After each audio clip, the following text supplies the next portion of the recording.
Vittoria interna per la Polisportiva Carso di Alessandro Rossi nel recupero della settima giornata del campionato Under 16 Elite Girone B.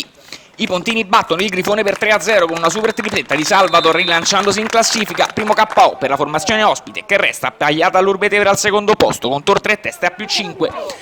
Grifone che parte subito forte, conclusione respinta da Iazzetta, poco dopo al sesto Scanzani recupera un buon pallone sulla tre quarti, destro a giro deviato in corner. Dalla bandierina è Colasurdo ad andare di testa con Sfera che termina però sul fondo.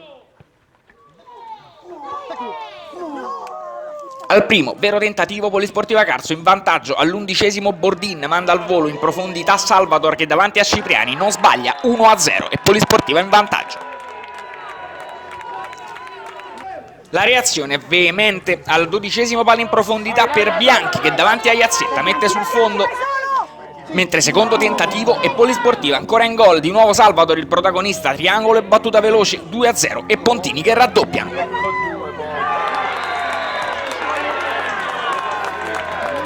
Al 21° Crielesi trova l'anticipo con conclusione di destro in diagonale, respinta ancora da uno straordinario Iazzetta. Finale di frazione con Cozzolino che va via invece sul fondo di destra, palla al centro per il colpo di testa da parte di Bordin, Cipriani per 2 volte, anche dopo la conclusione di destro, dice di no. Nella ripresa Grifone subito in proiezione offensiva, Colasurdo al quinto, stoppa e calcia al volo, ancora Iazzetta manda in corner. Poco dopo episodio da rivedere, Colasurdo allunga per Pompigna, dribbling su Dauria che lo stende all'interno dell'area di rigore con il direttore di gara che assegna erroneamente calcio di punizione. Al 20° ancora Pompigna, pericoloso, entra in area di rigore e converge sul sinistro, conclusione larga.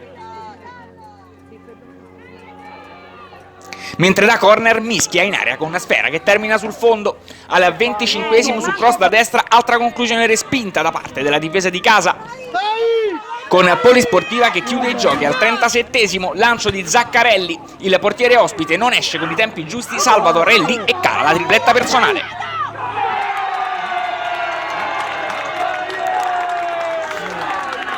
Finale con un altro episodio controverso, Sfera che arriva sulla sinistra, Mosca calcia e Iazzetta respinge, Colasurdo da 2 passi mette in rete con il direttore di gara che annulla per offside. Poi dopo 4 di recupero non c'è più tempo, Polisportiva Carso batte Grifone 3-0.